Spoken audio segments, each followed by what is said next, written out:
Kuna watu ambao kwenye maisha yao sio wa kupokea bali ni wa kukemewa.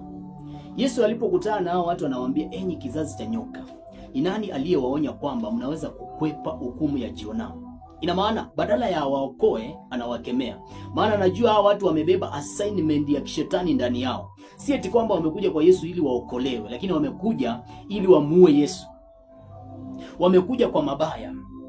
Yesu akawaona kwenye kile kitabu cha Mathayo 12 ule mstari wa ngapi? Mstari wa 34. Bwana Yesu asifiwe sana. Sasa nataka nisome ule mstari wa 16 kitabu cha Mathayo ndio nipige hatua niendelee na mbele. Kitabu cha Mathayo 16:16 nasema hivi: Simeoni Petro akajibu akasema, wewe ndiwe Kristo mwana wa Mungu aliye hai. Bwana Yesu asifiwe sana. Baada ya kuwa mitume wa Yesu wameulizwa wote kwamba ninyi sasa mnasema mimi kuwa mimi ni nani? Simeoni Petro na kierere yake akaamua asimame ajibu hiyo swali. Akasema, wewe ni Kristo mwana wa Mungu aliye hai. Bwana Yesu asifiwe sana. Kuna watu wengi wanamjua Mungu kwamba alitenda kwenye Biblia. Alifusha wana wa Israeli katika bahari ya Shamu. Aliwapea Musa maji wakiwa jangwani. Alingeuza maji yaliyokuwa machungu yakawa matamu. Wanamjua Mungu wa kwenye Biblia, lakini hawamjui Mungu kwenye uhalisia wa maisha yao. Ina maana Mungu kwao kwenye Biblia ako hai, lakini kwenye maisha yao hawaamini kama Mungu huyo ambaye alitengeneza njia wana wa Israeli wakapita katikati, anaweza akamtengenezea njia akapita akaingia kwenye kazi yake, kwenye biashara yake, kwenye huduma yake. Hawajui kabisa. Kwa hivyo ina maana kwamba huyu mtu anambeba Yesu, anambeba Mungu aliyekufa. Ako hai kwenye maisha ya watu wengine, lakini kwenye maisha yake huyo mtu amekufa. Ndio maana Petro anapojibu anasema, wewe ni Kristo mwana wa Mungu aliye hai. Hapa Petro anatambulisha ama anajaribu kutuonyesha kwamba yule Mungu ambaye alimleta Yesu ni Mungu ambaye ako hai, na ni Mungu ambaye anaweza kuleta uhai kwenye biashara ya mtu, kwenye ndoa ya mtu, kwenye chochote cha mtu, kwenye ufahamu wa mtu, kwenye uchumi wa mtu. Anaweza akaleta uzima, anaweza akaleta uhai. Bwana Yesu asifiwe sana. Ndio maana namwambia hivi, wewe ni Kristo mwana wa Mungu aliye hai. Bwana Yesu asifiwe sana. Kwa tafsiri nyingine anajaribu kumaanisha hivi Petro, ya kwamba huyu Mungu aliyekuleta ni Mungu anaye uwezo, ambaye ako na uwezo wa kuleta uhai kwenye vitu ambao vimekufa. Ni Mungu ambaye anaweza akafufua chochote ambacho kimekufa, hata kama kimekaa siku ngapi kwenye maisha yako. Bwana Yesu asifiwe sana. Sasa anamwambia wewe ndiye Kristo mwana wa Mungu aliye hai. Kuna kitu nataka ukijue hapa, kwamba kwenye kile kitabu cha Marko mlango wa 15:43 utakutana na mtu mmoja ambaye anaitwa Yusufu. Baada ya kuwa Yesu amekufa, alienda akaomba mwili wa Yesu ili aende kuuzika. Ambembeba Yesu, lakini Yesu aliyekufa. Ina maana yule Yesu hakuwa anaweza kumtendea muujiza. Maana Yesu tayari ulikuwa ni mwili wa Yesu. Yesu hakuwa pale.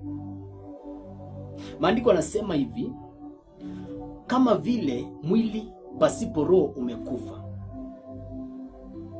Kwa hivyo ina maana mwili ukiwa una roho ndani yake umekufa. Yusufu akaamua kubeba mwili wa Yesu ambao ule mwili haukuwa na roho ndani yake. Maana Yesu alipokufa alienda kuzimu ili kuchukua funguo za mamlaka, ili kuchukua mamlaka ambayo Yesu alikuwa ameyamiliki. Kwa hivyo hakuwa ndani ule mwili. Alikuwa amembeba Yesu, lakini Yesu aliyekufa. Kuna watu leo hii Yesu wao wako naye, lakini yule Yesu aliyembeba ni Yesu ambaye hawaamini kama anaweza akawapea kazi. Hawezi wakaamini huyu Yesu anaweza akawapea ndoa. Ina maana huyu Yesu pamoja na kuwa yuko ndani yao lakini amekufa. Wamembeba ndio, lakini amekufa, hawezi akafanya chochote. Yusufu akawa amembeba Yesu, lakini Yesu amekufa. Sasa nataka uangalie upande mwingine. Kuna watu ambao leo hii wameokolewa na Yesu. Ina maana Yesu anakaa ndani yao, lakini Yesu akiwa anakaa ndani yao amewaokoa. Ina maana wakifa wataenda mbinguni, lakini huyu mtu hapa duniani anaishi maisha ya umaskini. Ina maana huyu Yesu ako hai kwenye upande wa kumpeleka mbinguni, kwenye upande wa kufanyika kuwa njia ya kwenda mbinguni, lakini amekufa kwenye upande wa uchumi, kwenye upande wa kumpea utajiri. Ndio maana utaona kuna mtu ambaye alikuwa anaitwa Lazaro kwenye Biblia na mtu mwingine alikuwa tajiri. Lazaro, maandiko yanasema ya kwamba alipokuwa anaishi hapa duniani alikuwa maskini wa kufa mtu. Tena alikuwa mgonjwa, alikuwa na madonda kwenye mwili wake. Ameokoka, amebeba Yesu, lakini Yesu amefufuka kwenye upande wa kumfanyika kuwa njia ya kumpeleka mbinguni, lakini kwenye upande wa kumponya, kwenye upande wa kumpeleka kwenye utajiri alikuwa amekufa. Lakini ukiangalia utajiri, maandiko yanasema ya kwamba huyu tajiri alipokufa akaenda kuzimu. Ina maana alikuwa akona Yesu ambaye yule Yesu alimsaidia kwenye uchumi, ambaye yule Yesu alimfanikisha akawa na pesa, akawa tajiri. Maana maandiko yanasema Lazaro alikuwa anapelekwa katika mlango ule tajiri. Kama makobo yule tajiri akiangusha mabaki, yule maskini Lazaro alikuwa anarokota yale mabaki anakula. Lakini wote walipokufa Lazaro akaenda mbinguni. Ina maana Yesu wake alikuwa hai katika swala la kufanyika kuwa njia ya kwenda mbinguni, lakini alikuwa amekufa upande wa ngapi? Upande wa kumfanya kuwa tajiri, lakini pia upande wa kumponya. Wakati ule maandiko yanasema kwa kupigwa kwa Yesu tumepona. Lazaro alikuwa anaishi akiwa na madonda, akiwa amengojeka. Kwa hivyo kuna watu ambao Yesu wao ako hai upande mmoja, anawasaidia upande wa kuokoka. Huyu mtu ameokoka kabisa, lakini amejaribu kupambana na ndoa, haiwezekani. Amejaribu kupambana na biashara, amejaribu kupambana na uchumi, haiwezekani. Bwana Yesu asifiwe sana. Ina maana kwamba upande ule ambapo Yesu hajakuwa uhai kwenye maisha yako, upande ule ambao Yesu haujamjua kwenye maisha yako, upande huo Yesu anakuanga amekufa. Ina maana hawezi kusaidia. Umebeba lakini hawezi kusaidia kwenye upande ule. Na ndio maana Yesu anauliza mitume wake, watu huwa wanasema kuwa mimi ni nani, ili ajue au mitume niko nao wananijua mimi Yesu upande mgani, wamenibeba upande mgani, saidi A yangu wananijua ama wanajua saidi B peke yake, wanajua saidi B ama wanajua saidi A peke yake. Maana kila mwanadamu ama kila mtu anakuanga na saidi tofauti kwenye maisha yake. Ndio maana unaweza ukakaa na mtu akiwa anafurahia, lakini wakati mwingine ukamguza mahali akakasirika. Ina maana hiyo ndio saidi B yake. Yesu ni Mwokozi. Yesu ndiye njia. Yesu ni ukweli. Yesu ni uzima.